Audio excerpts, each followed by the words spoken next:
नमस्कार, मैं अविनाश। हरियाणा विधानसभा चुनाव प्रचार अपने जोरों पर है। एक दूसरे को शह मात का खेल शुरू हो चुका है और इस समय पे हम आज बात करेंगे जींद जिले की। जींद जिले में 5 विधानसभा पड़ती हैं, उन पाँचों पे बात करेंगे। हमारे साथ हैं मनदीप पुनिया, वरिष्ठ पत्रकार हैं, लगातार फील्ड में जा रहे हैं और जींद जिला कवर करके आए हैं। तो उनसे जानेंगे कि जींद जिले में इस समय पे जो 5 विधानसभा हैं, उनमें क्या रुझान है? जी, जी, शावक रिपोर्टर हूँ वैसे, आपने वरिष्ठ पत्रकार कहा, तो खैर शावक रिपोर्टर की जितनी नज़र हो सकती है, नौजवान जितना देख सकता है और सुन सकता है, वो मैं आपको बताने की कोशिश करूँ। बताइए आप जी, जी। कॉन्स्टिट्यूंसी वाइज़ आप बात हाँ, हम करते हैं। जुलाना से शुरू करेंगे, सबसे हॉट सीट है। हाँ, और हॉट सीट इसलिए है कि विनेश फोगाट वहाँ से हुँ, प्रत्याशी हैं, कांग्रेस ने उन्हें उतारा है। हुँ, अभी-अभी वो काफ़ी लाइमलाइट में रही हैं, ओलंपिक में गई, वहाँ पे मेडल की उम्मीद उनसे थी, बहुत अच्छी उन्होंने कुश्ती लड़ी, हुँ। लेकिन हाँ, भाग्य मेडल नहीं जीत पाई। भाग्य कुछ और मंजूर था। बिल्कुल, बिल्कुल। इस सीट पे मेरा एक मैं मतलब वैधानिक एक चेतावनी भी देता हूँ कि विनेश फोगाट मेरी दोस्त हैं, इसलिए अगर मैं कोई झुकाव दिखे तो, लेकिन मैं ऑब्जेक्टिव एनालिसिस करने की कोशिश करूँगा। हुँ, विनेश फोगाट जब टिकट अनाउंस होती है जुलाना से, उनका चुनाव बहुत ज़्यादा ऊपर था। लोग कह रहे थे कि हरियाणा में सबसे बड़ी जीत विनेश फोगाट की हो सकती है, लेकिन उनका चुनाव थोड़ा-सा डाउन आया है। मैं ये नहीं कह रहा हूँ कि वो हार रही हैं, लेकिन जो 40,000 मार्जिन की बात हो रही थी, अब वो 20,000, 15,000 की बात हो रही है। विनेश फोगाट का विनिंग मार्जिन आज के टाइम पे 15,000 से 20,000 रहेगा, वोटों का रहेगा। जी। तो 15 से 20,000 वोटों से विनेश फोगाट जुलाना से चुनाव जीत रहे हैं। उसके कई कारण हैं। उसका पहला कारण तो यही है हुँ, कि जो उनके ससुर हैं राजपाल राठी, उनकी इमेज ठीक ना होना, और जिस हिसाब से वो चुनाव को बना रहे थे, जैसे कि जो पैट्रियार्की की जो पितृसत्ता है, हुँ, हुँ, उससे हुँ। समझ में आता है कि जैसे चुनाव विनेश फोगाट नहीं लड़ रही, राजपाल राठी लड़ रही हैं, और ये विनेश फोगाट को तीसरे चौथे दिन पता चल गया था। इसलिए विनेश फोगाट ने राजपाल राठी को एकदम पीछे किया। अब राजपाल राठी अपने ऑफिस में घुसे रहते हैं, उसके बाद अलावा वो बाहर नहीं निकलते हैं पार्टी ऑफिस में, और वो पब्लिक मीटिंग अटेंड नहीं कर रहे। तो वो एक मामला है। और दूसरा जो मामला है, कहीं न कहीं वो ये रहा कि विनेश फोगाट से कनेक्ट नहीं हो पा रहे थे लोग। हुँ। उसमें बाउंसर्स का वो मामला था और चीज़ें थी। देखिए, मैं अपनी दोस्त की बुराइयाँ कर रहा हूँ, मेरे को भी बहुत बुरा लग रहा है। लेकिन ये जो बुराइयाँ नहीं है, हाँ, ये बिल्कुल हमें हाँ, क्या पॉजिटिव है उनका, क्या नेगेटिव है, हाँ, हमें दोनों ही चीज़ों पे बात करनी अच्छा। पड़ेगी। और उसका जो पॉज़िटिव है विनेश फोगाट का कल्ट, उनकी मेहनत, उनकी सीधी रीढ़ बिल्कुल नहीं झुकी सत्ता पक्ष के सामने। हमें हुँ, महिला पहलवान आंदोलन में एक देखा जुझारू लड़की महिला की। के तौर पे उनकी और छवि है। और वो ओलंपिक में भी हम सब ने देखा कि प्रधानमंत्री नरेंद्र मोदी उनसे फ़ोन पर बात करना चाहते थे, उस लड़की ने मना कर दिया। हुँ, तो ये कई चीज़ें हैं कि उसकी रीढ़ लड़की की बहुत सीधी है, वो झुकती नहीं है। और दूसरा, उस लड़की ने स्टैंड भी लिए, और एक जो उनका ऑरा है कि हुँ, बहुत मुश्किल समय में भी लड़ने की क्षमता रखने का जो उनका ऑरा है और मादा है, बिल्कुल, बिल्कुल। वो उस वजह से उनको बहुत एज है, और वो चुनाव बड़े आराम से निकाल लेंगी। मतलब सबसे बड़ी चीज़ ये है कि वो दूसरों के लिए लड़ना जानती है। बिल्कुल। मतलब ये जो लड़ाई उन्होंने दिल्ली की सड़कों पे लड़ी है, वो उनकी अपनी लड़ाई नहीं थी। हुँ, वो दूसरी लड़कियों की लड़ाई थी जो जूनियर उनसे छोटी उम्र हुँ, की बच्चियाँ थी, उनके साथ जो हो रहा है, हुँ, उनका तो करियर निकल गया था। हुँ, हुँ, और वो तो उनके लिए तो बहुत बढ़िया रहता कि वो उनसे बना के चलती। हुँ। लेकिन उन्होंने आगे आने वाली पीढ़ी के बारे में सोचा, उन लड़कियों के बारे में सोचा, जो अभी कुश्ती में आने की सोच रही हैं या हुँ, निचले लेवल पे हैं। जी। अ, अब अ, एक चीज़ और जानना चाहेंगे कि यहाँ पे 2 चेहरे और हैं। सुरेंद्र लाठर और कैप्टन योगी। बिल्कुल। तो देखो, सुरेंद्र लाठर का ग्राफ अच्छा है, बढ़ रहा है। हालांकि वो बीजेपी में रहे, बीजेपी से टिकट कटा तो वो इनेलो से टिकट ले आए। हुँ, और जैसे एक होता है कि कॉन्स्टिट्यूंसी में एक ऐसे फेस होते हैं जो थोड़ी बहुत समाज सेवा करते रहते हैं, कोई मंदिर का चंदा, गौशाला का चंदा। हमारे हरियाणा में एक स्टाइल और है पॉलिटिक्स का, जो विधानसभा लेवल पे चलता है, कंबल बांटने वाला, हुँ, कन्यादान हुँ। पहुंचाने वाला, थोड़ी समाज सेवा, समाज सेवी दिखने वाला, लोगों को ये जचाने वाला कि देखो मैं पैसे आप लोगों के ऊपर खर्च कर रहा हूँ। तो संजय लाठर की रही है, सुरेंद्र लाठर की रही है, सॉरी। तो सुरेंद्र लाठर उस लिहाज से वोट कुछ खींच रहे हैं। कैप्टन योगेश बैरागी भी बहुत संभल कर बात रख रहे हैं। वो कह रहे हैं कि वो हमारी बहनें हैं, लेकिन राजनीतिक अखाड़े में बहनों के जो ज़्यादा लोगों का विश्वास जीत पाएगा वो जीत जाएगा। तो कैप्टन योगेश बैरागी को भी कमज़ोर कैंडिडेट नहीं माना जाना चाहिए। मेरे को लगता है कि जो एक हिसाब से विनेश फोगाट के लिए जो सबसे चैलेंजिंग फेस है, वो कैप्टन योगेश बैरागी हैं, क्योंकि वो एक तो मधुर हैं बात रखने में, और एक इजीली एक्सेसिबल हैं, मतलब आराम से लोग मिल पा रहे हैं उनसे, और एक मजे हुए राजनीतिक उनको, मतलब जो संघ परिवार आरएसएस की जो ट्रेनिंग होती है उसका बहुत फायदा मिल रहा है कि आरएसएस आदमियों को, जो अपने कार्डर को बड़ा सहज बना देता है, तो वो सहजता का फायदा कहीं ना कहीं योगेंद्र योगी को इसको मिल रहा है, योगेश बैरागी बैरागी को। हाँ, तो जो योगेश बैरागी हैं कहीं ना कहीं, हालांकि उनकी विचारधारा क्या है वो आप सबको पता, संघ परिवार कम्युनल भी है, और जो कास्टिज्म वाला जो उनके ऊपर आरोप लगता है संघ परिवार आरएसएस के ऊपर, वो सब चीज़ें मौजूद हैं, लेकिन व्यवहार कुशल होते हैं, तो वो उसका अब लोग सच में आइडियोलॉजी पे जाना चाहेंगे या फिर व्यवहार पे जाना चाहेंगे, लोगों को डिसाइड करना होगा। लेकिन जुलाना में हम एक और चेहरा है जिस पे बात करना चाहेंगे, वो है कविता दलाल, क्योंकि वो भी इंटरनेशनल रेसलर है, इंटरनेशनल आम आदमी पार्टी से टिकट लेके आए, विनेश फोगाट के परिवार ने उनके ऊपर बैठने का दबाव भी बनाया। बेसिकली कविता दलाल चुनाव नहीं लड़ती। कविता दलाल जब विनेश फोगाट चुनाव लड़ने के लिए वहाँ पे गई तो कविता दलाल उनका स्वागत करना चाह रही थी कि वो एक इंटरनेशनल रेसलर है और वो भी हैं, तो मैं अपनी बहन का दिल से स्वागत करना चाहती हूँ। लेकिन विनेश फोगाट से उनकी पहुंच भी नहीं हो पाई, और विनेश फोगाट ने मतलब उतना स्पेस नहीं दिया, इस वजह से फिर उसने आम आदमी पार्टी की टिकट से चुनाव लड़ने का फैसला किया। जब चुनाव लड़ने का फैसला लिया उसके बाद विनेश फोगाट के परिवार के लोग उनको बैठाने के लिए गए, लेकिन वो नहीं मानी, चुनाव लड़ रही हैं, कोई ज़्यादा इम्पैक्ट नहीं डाल पाएंगी मुझे लगता है। और मुझे लगता है कि उनको थोड़ा सा सब्र कर लेना चाहिए था, मतलब कोई ज़रूरत नहीं थी चुनाव लड़ने की विनेश फोगाट के सामने। और कई बार देखो नई विनेश फोगाट चुनाव लड़ने गई थी तो उनको भी सारी हालत परिस्थिति पता नहीं थी जुलाना की, तो वो थोड़ा मेरे को लगता है कि एक गड़बड़ हुई है। कविता दलाल चुनाव ना लड़ती तो भी ठीक थी, खैर अब लड़ रही हैं तो अब तो दोनों ही सियासत कर रही हैं। खिलाड़ी मैदान के समय में उनकी पूरी इज्जत है, लेकिन राजनीति के क्षेत्र में तो दोनों को उनकी राजनीति से ही आंका जाएगा। बिल्कुल। जुलाना के बाद चलते हैं सफ़ीदों की तरफ, और सफ़ीदों में एक बहुत ही चर्चित नाम है राम कुमार गौतम। हाँ, उन्होंने कहा कि जो ब्राह्मण मेरे को वोट नहीं देगा वो नकली ब्राह्मण होगा। खैर राम कुमार श्राप देने में सबसे आगे है। हाँ, सुभाष गांगुली कांग्रेस सुभाष गांगुली कांग्रेस से हाँ, हैं, और जो जसवीर देसवाल हैं उनका भी जो निर्दलीय में ठीक ठाक नाम चल रहा है। देखो सफीदो ऐसी सीट है जहां से बच्चन सिंह आर्य भी बच्चन सिंह भी आर्य जो पूर्व मंत्री हैं, बिल्कुल सही कह रहे हो, उनको इग्नोर नहीं कर सकते, बिल्कुल इग्नोर नहीं कर सकते। और देखो सफीदों में क्या है कि लोकसभा चुनाव में वहां से कैंडिडेट दिए गए कांग्रेस की तरफ से, और वो फिर भी मतलब कोई ज़्यादा इम्पैक्ट अपनी सीट पे छोड़ नहीं पाए थे। सफीदो सीट पे मुझे पता नहीं मतलब क्यों ऐसा लग रहा है कि आज के टाइम पे थोड़ी सी एज राम कुमार गौतम को है। सुभाष गांगुली बहुत अच्छे कैंडिडेट हैं, मैंने वहाँ के पत्रकारों से बात करता हूँ और चीज़ों बात करता हूँ तो उनका मानना है कि सुभाष गांगुली की एक एज है।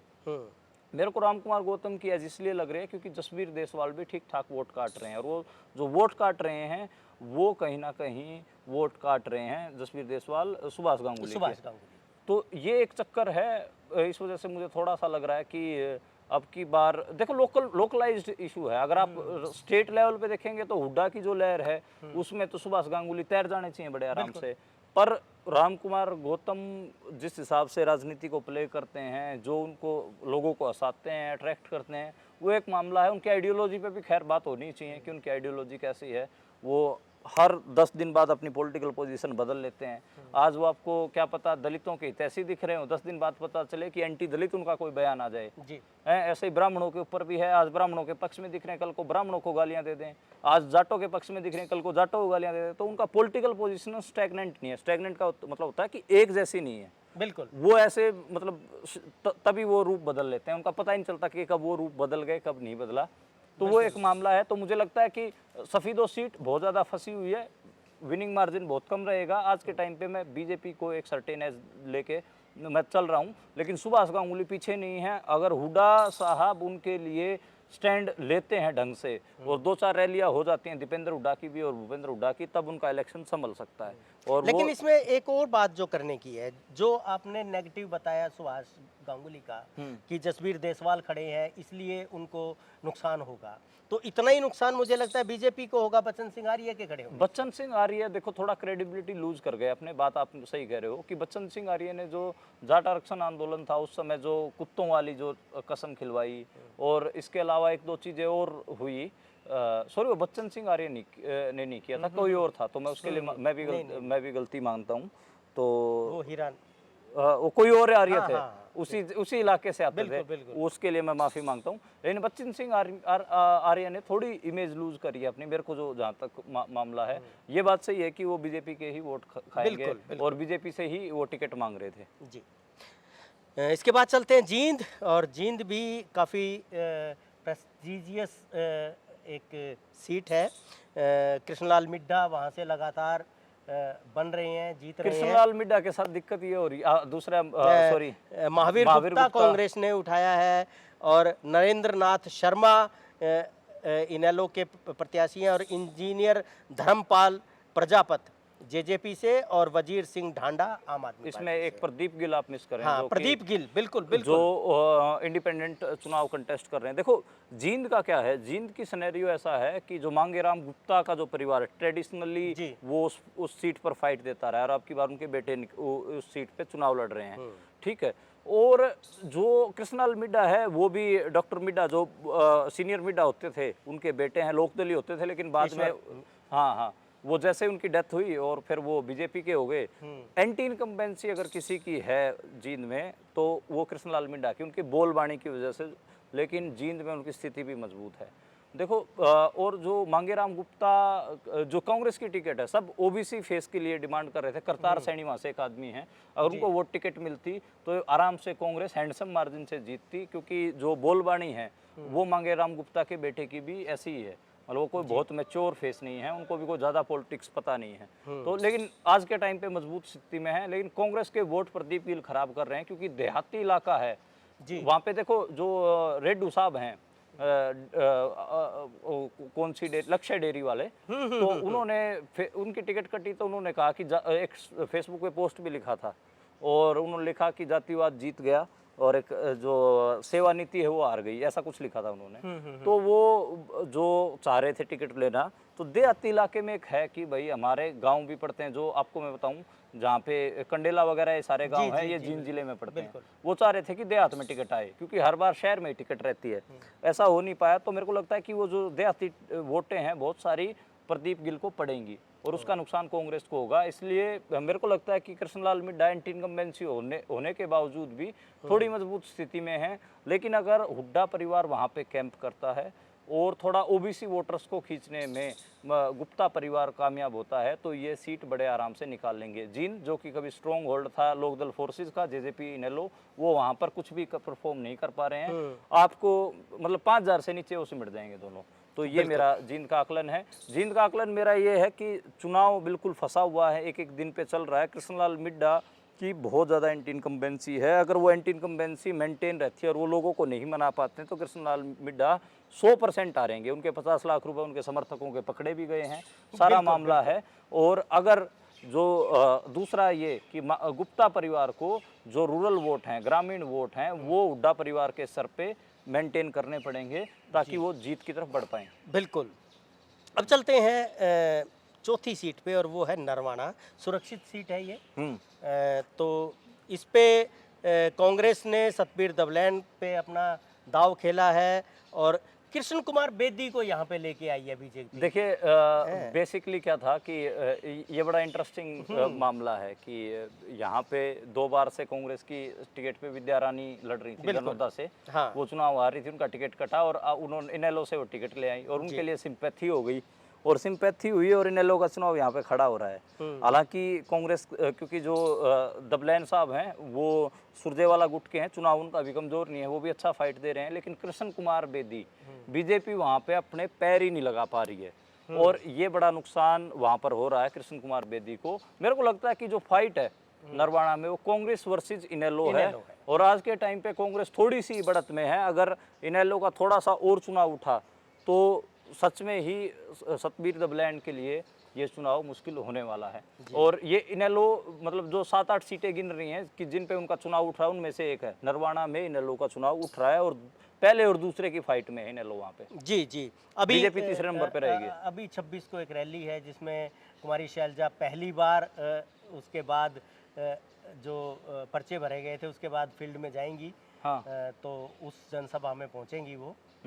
तो मुझे लगता है शायद उससे कुछ फर्क पड़े, क्योंकि एक तो ये कुमारी शैलजा जो ऐसी सीट है कुमारी शैलजा जो फैक्टर है देखो तो पूरे हरियाणा में ही काम कर रहा है। उसका रीजन ये है कि आज तक हरियाणा में कभी भी दलित सीएम नहीं बना, सीधी सी बात है। जो चौधर की लड़ाई है वो हम सबको पता है कि जो अपर कास्ट है उन्हीं में रही है, और उसमें भी बहुत ज़्यादा सामंती तत्व है। जो मैं चौधर की लड़ाई कह रहा हूँ वो अपने आप में सामंती तत्व है कि जो जैसे महलों की गुलामी राजस्थान में होती थी, हरियाणा में कोठियों की गुलामी होती है। ठीक है, बहुत ब्लंट है, बहुत खराब लगेगा जो मतलब व्यूअर्स हैं उनको, लेकिन सच्चाई बात है कि यहाँ पे कोठियों की गुलामी होती है। उन कोठियों की गुलामी के बीच में दलित अपना कहीं ना कहीं प्रतिनिधित्व ढूंढ रहे हैं, और दलितों में एक 22% पॉपुलेशन है हरियाणा की, जो कि काफ़ी बड़ी होती है, और उनकी भी चाहत है कि वहाँ से भी अपना उनका सीएम बने।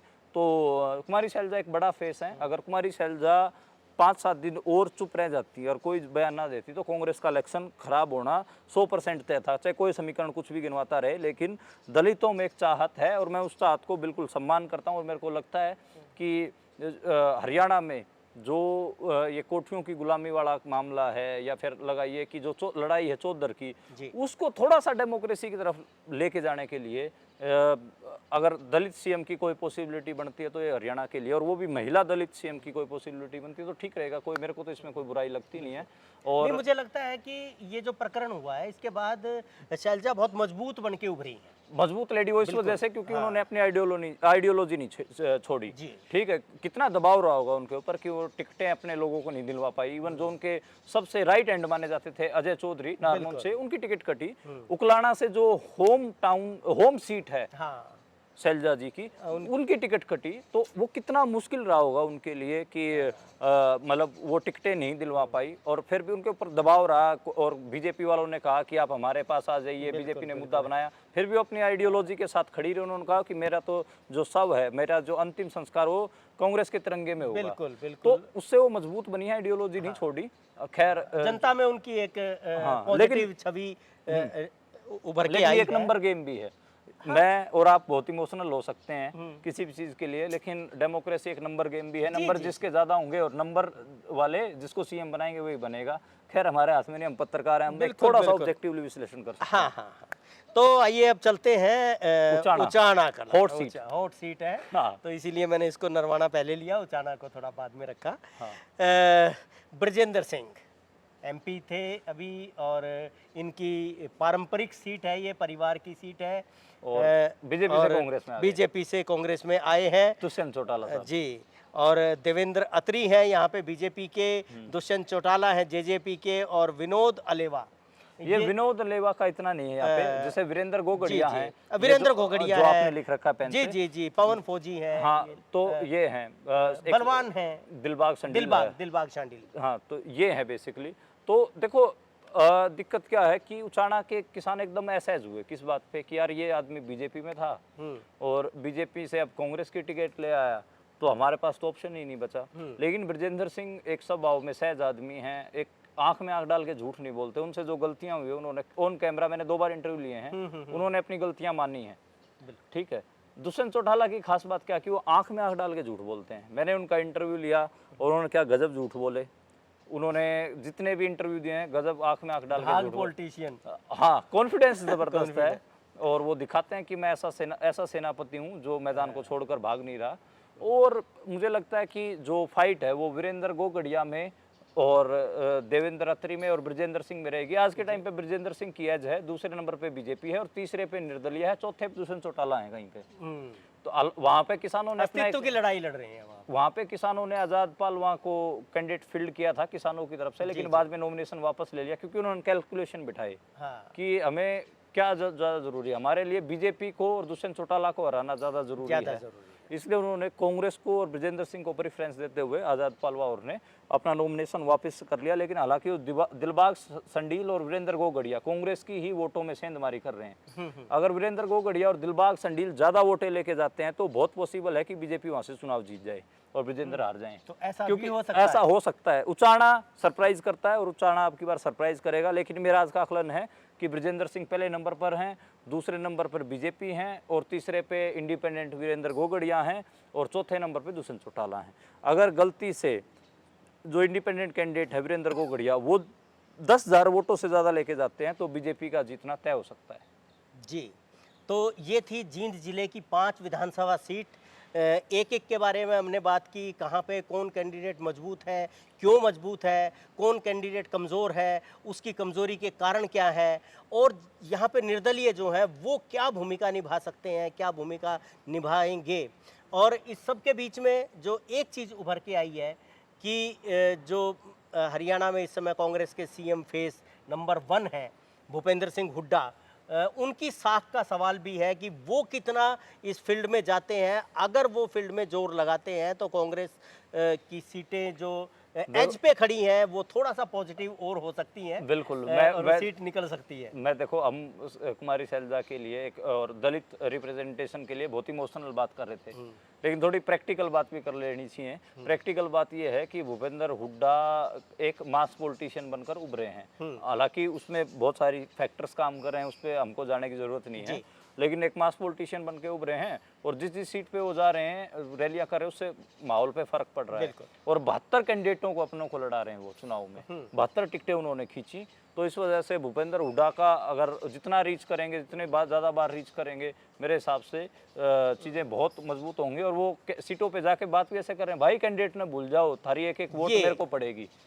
तो ये एक बिल्कुल, जो लोकसभा चुनाव में 2014 में 2019 में मोदी के चेहरे पे टिकटें वोटें मिल रही थी, हाँ। तो वो हरियाणा में खास तौर पे जो एक किसान तबका है उसके अंदर भूपेंद्र हुड्डा की जो पैठ है उसका कितना असर होता है, लोग उसको कितनी जगह देते हैं। और आखिरी के दिनों में लोग ये फैसला करेंगे, मुझे ऐसा लगता है कि वो निर्दलीय है या दूसरे लोग हैं, बीजेपी को कौन हरा सकता है उसकी तरफ वोट जो है वो कंसोलिडेट होगा। अगर ऐसा होता है तो कांग्रेस के लिए एक बेहतर स्थिति की बात हुई है, और नहीं तो कुछ भी हो सकता है। और जींद जिला पहली बार जी 5 सीटों में से आज के टाइम पे 3 पे कांग्रेस आगे है, और ये भी हो सकता है कि कांग्रेस क्लीन स्वीप कर जाए 5 की 5 सीटों पे, या फिर 3 तो पक्का ही है। पहली बार आधे से ज़्यादा सीटें कांग्रेस को दे रहा है जींद जिला। नहीं तो जींद जिला ट्रेडिशनली लोकदल का गढ़ रहा है, और अब की बार लोकदल जींद जिले की हर एक सीट पे, एक नरवाना को छोड़ दें जहाँ पे इनेलो का चुनाव थोड़ा सा उठ रहा है, बाकी तो हर एक सीट पे अपनी जमानत बचाने के लिए फाइट कर रही है। बहुत मतलब जींद जो कि हरियाणा का दिल, किसानी का दिल, सारे मामले और लोकदल का भी दिल होता था। देवलाल की पॉलिटिक्स या ओम प्रकाश की पॉलिटिक्स वहीं से चलती रही है, और आज नरवाना उचाना ये उनके गढ़ रहे हैं, और आज वो लोग कहीं ना कहीं स्ट्रगल की लड़ाई लड़ रहे हैं। जी शुक्रिया, बहुत बहुत शुक्रिया। देखते रहिए हमारा चैनल, और अगर आपको अच्छा लगता है तो सब्सक्राइब कीजिए और लाइक कीजिए। नमस्कार।